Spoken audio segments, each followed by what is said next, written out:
travel with me.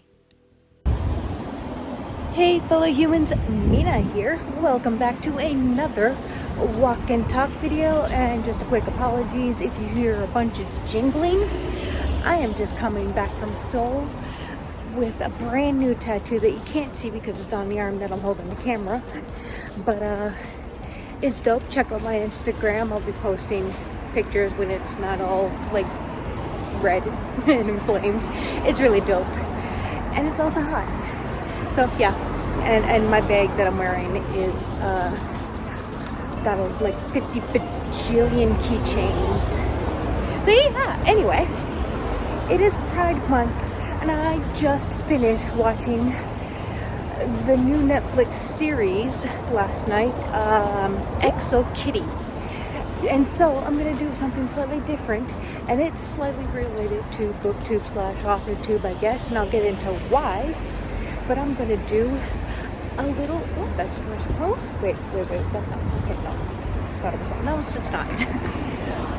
I'm going to do a little something about a little, don't want to get hit by cars.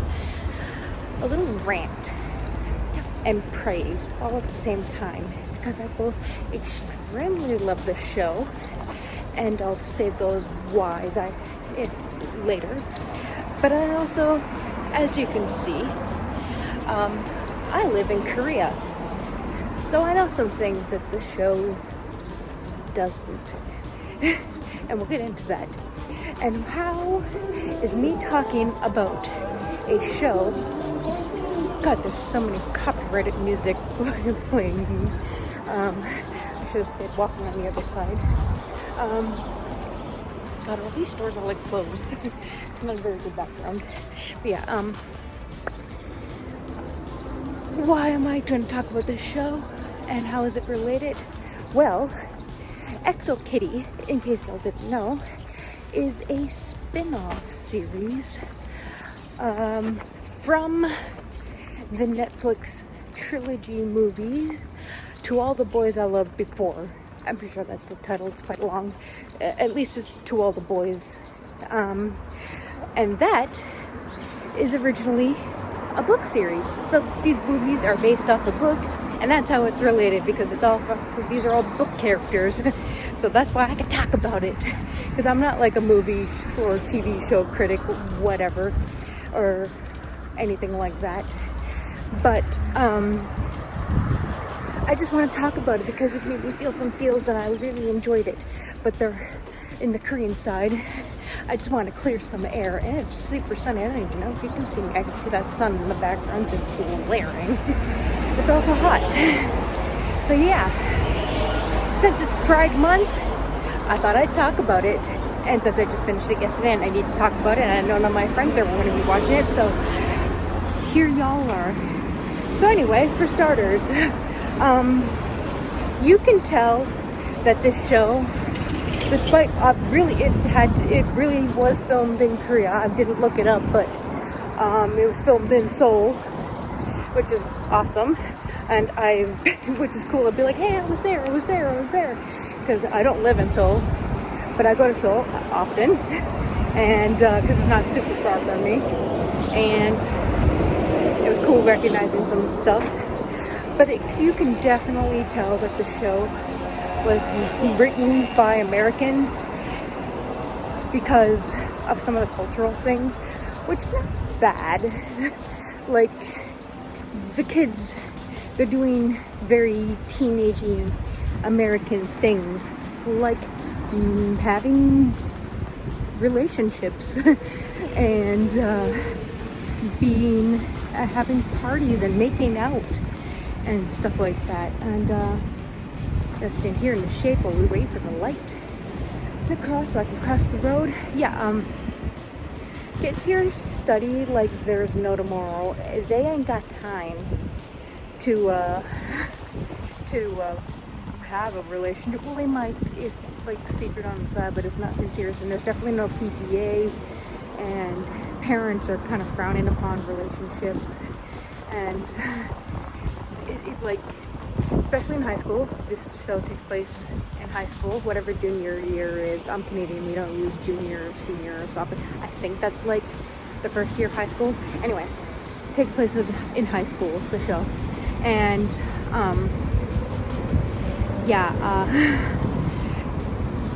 these kids, it's no wonder Kitty, the main character of the show, is failing her classes despite being in top of class in America, because they study all day hardcore at school, and then when they're done school, they go to more schools. They go to what's called Hagwon, which is kind of loosely translated to as academy. And there's Hagwon for like everything. You got English, math, and even dancing, like taekwondo, anything like after school related is a Hagwon. And once they're done going to the Hagwon, they go home, and you know what they do? They study some more. And then they get up stupid early and do it all over again. Because in Korea, there is a very important test at the end of high school. It's, I guess, we don't have this in Canada, but I guess if you're American, it's the equivalent to the SATs. Thank God we don't have that. Or this one. Anyway, like Sunam, I think it's called. I can't really remember. But this test basically determines your future, and there's usually a high suicide rate at that time of year, because if you don't do good in this test, you can't get into any school you want. And of course, everyone's aiming for the top schools. And I know these people are, I'm assuming, beginning their school year, first year of high school. But Korean students, they spend so much time prepping for this test, which I'm assuming happens in your final year, because you go straight to university or college or whatever. But yeah, so in this show, they ain't got time to be doing everything they're doing. And there's also some other cultural things like being loud, and also shoulders. I'm a Porter, I can get away with it because I don't know any better. And it is, Korea's super conservative, so like some of the clothes that Kitty wears throughout the show, yes, some people do wear them, but you wouldn't really see that in high school. Also, we love that there's a sapphic part of this show. I'm here for it. You got Yuri. She is gay. We know this from the start, so it's not spoken. But this will be a spoiler if you feel like watching the show. Skip ahead a little bit, but anyway, she eventually does come out to her mom, at least not her dad, but she does come out, and her mom is a little against it, but she kind of becomes super supportive really fast. And as much as I love that, that's generally not going to happen here. If I'm super single, right? But if I had a girlfriend, which I did have one in the past, I have to lie about it at school, because like I could literally lose my job. And here I am saying this to the internet. But like Koreans don't watch this, so well, I mean, as long as my work doesn't. But like, that's the thing there, they can fire you for just because, even if you're like amazing for your job. But yeah, my point that I'm trying to get at is that Yuri's super accepted by like everyone, which is amazing. We love that for her. But you're just not gonna see that in Korea. And that's about it for the main cultural things, although there's a part where Kitty does step on a table and stand on it and just makes a speech, like people about her mom. And like, people are one in any culture, they ain't gonna know the mom, so like, why would you care? Nice speech. I'm just gonna cross this tiny road. And but she commits a huge cultural no-no by putting your feet where you eat. You did not do that. But it's amazing that she didn't get like in big trouble for that at school. But that's just the main thing. And then I'm gonna get into the positives. But one other thing, I've seen a few people talk about those things I just mentioned. But one thing I haven't seen people mention, and I guess it's not really a big of a deal, but it's bothering me. One, Kitty gets accepted to this school in Seoul. I'm assuming it's a made-up school. I haven't actually Googled it. It's called KISS, Korean International School in Seoul, I think it is. Anyway,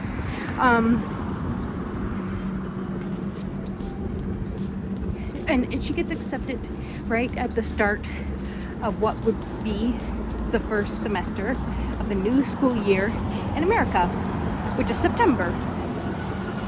However, new school years in Korea do not start in September. And I know she's going to an international school, but there's other plot points, so hear me out. The new school years in Korea start, like school year finishes like the end of December and kind of early January, and then it's winter vacation, you're done, whatever, they're still going to Hagwons, but then the brand new school year starts in March, right after the Korean Labor Day. That was a very loud fight. So it starts in March after Labor Day, usually March like 2nd or something. So kind of still winterish, and that's when school starts.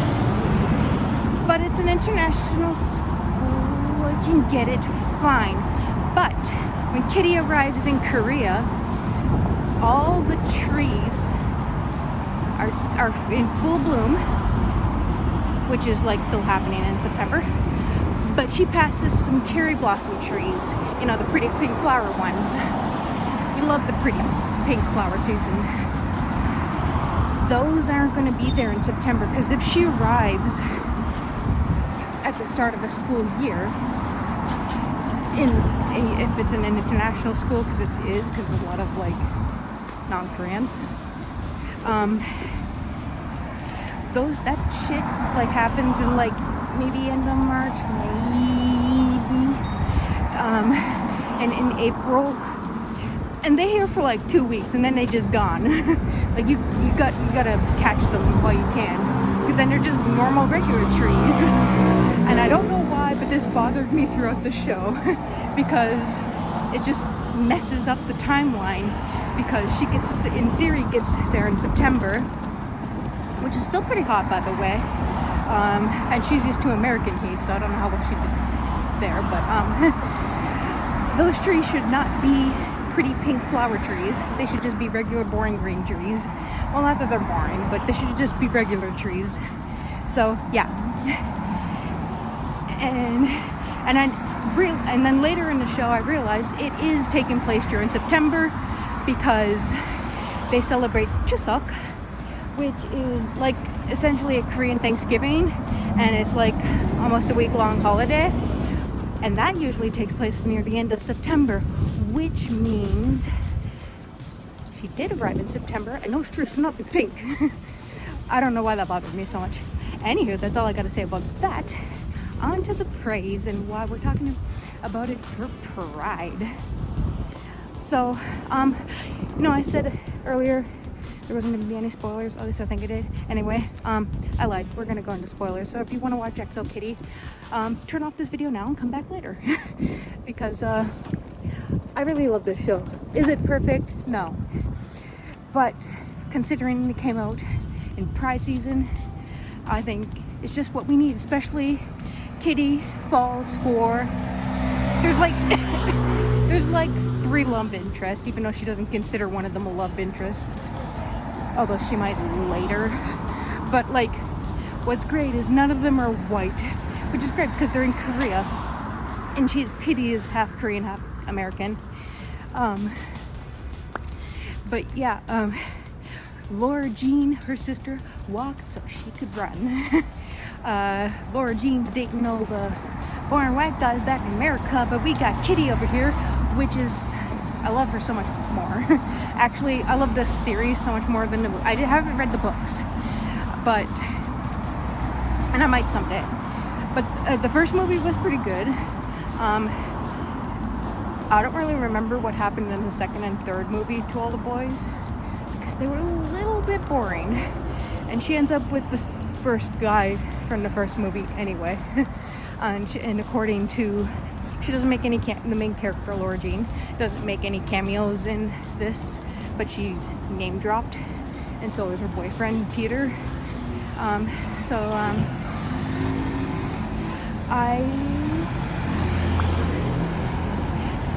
I like that because Kitty was so much more of an interesting character in the movies, and I'm glad she got her own spin-off series, so props to that. And I love that it took place in Korea because we love, you know, really loud speakers from this like VHS store. I don't know how they're in business, to be honest. But we love Korean representation. There is good Korean music. There was some good Korean culture representation, so we love that. Lots of Korean people, because you know they were in Korea. There was also foreigners because it has to be an international school. I don't know too much about international schools, if I'm going to be honest, because I don't know anyone who works there. There's none in my town. They're mostly in Seoul. Anyway, we got people of color rep. We got a bunch of gays. Got a couple of gay guys, and we have Yuri, like I mentioned, who is in love with this girl Juliana, and her parents sent her away because her mom's like the principal of the school, and the maid or something, I can't remember, saw her, Juliana and Yuri, get a little spicy. Well, they're about to get spicy, and so they sent her away, which is very believable what a Korean parent would do for, you know, gotta protect that reputation, which is really sad. But yeah, but then we got Kitty, who has, in her eyes, been straight her entire life. And then she starts to develop feelings for Yuri. And some people say it's sudden. I don't think so. I saw the signs early on. It's an enemies to lover trope. I actually really love that trope quite a lot. And we're gonna cross. And I think they're really cute together. But again, Yuri is with Juliana, and Kitty is technically with Day, the guy I forgot to mention. She basically flew across the world to be with him and to be closer to her mom, or well, to learn more about a mom that died. You learn about that in the movies. Anyway, that is a water trash. But yeah, she has her bi awakening. Well, she doesn't know how to label herself. At one point, she's like that I'm maybe pan, bi. What was the other one? Fluid. But she doesn't deny the fact that she, you know, has this massive crush on Yuri, and she's really liking her, and she wants to tell her. And in the end, I applaud Netflix for having her Kitty end up with no one, and it's a little sad, but it's just like she had options, man, and she didn't go with any of them because, you know, Yuri's taken. She broke up with Day because she knew it wasn't right, because she had feeling for Yuri. And then you got this other guy called Minho who likes her, but she doesn't realize that until the end when he physically tells her. And Netflix left it open-ended for another season, and we love that. And I'm like really excited for next season because, like, who's she gonna end up with? Any of them, or is she gonna be with some brand new character that they bring in? But the fact that they introduced someone through a self-discovery journey and like having her parents be totally cool with it, we love that. And so yeah, I just wanted to talk about that. And so I did. Will I read the books? I think I will someday. There's no gay stuff in them as far as I'm aware, but I do like reading straight romances. But I'd read the hell out of an Exo Kitty book. As far as I'm aware, that's not a book. Netflix probably just decided like, hey, Kitty was popular, and this PS Boys I Love You whatever series was also popular, so let's make a spinoff. I'm assuming that's what happened. I didn't research anything.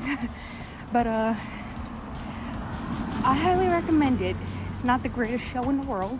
The acting could be better, but I love that they have an equal amount of Korean and an equal amount of English, a little bit of Korean culture, despite being some of it wrong and some of it in the wrong time of year. But if it's your first intro to kind of like, if you want to get into like a K-drama, but you don't want to commit fully because you're still into American ones, this is the show for you. And it's very appropriate that it came out during Pride. So how about you guys, my fellow humans? Have you seen Exo Kitty? It might not be for everyone. It's like a young adult teen show, I guess, but I'm still here for that kind of stuff. And if you did, let me know what you thought about it in the comments down below. And you know what? Oh, I'll get into that in a second. So yeah, if you like this video, be sure to boop that subscribe button. Otherwise, I will lick you on the nose, and none of us want that.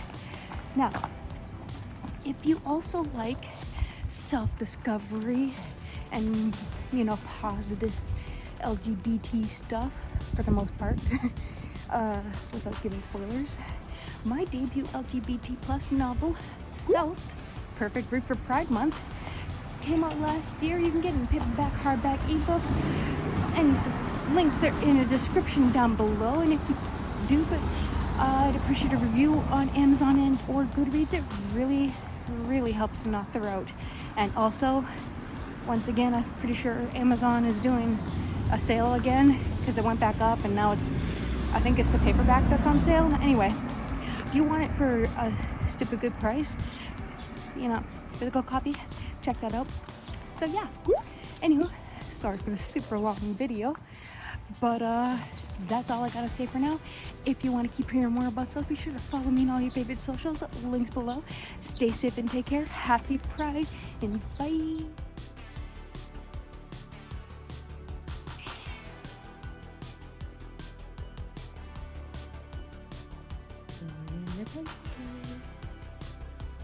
A lot of questions.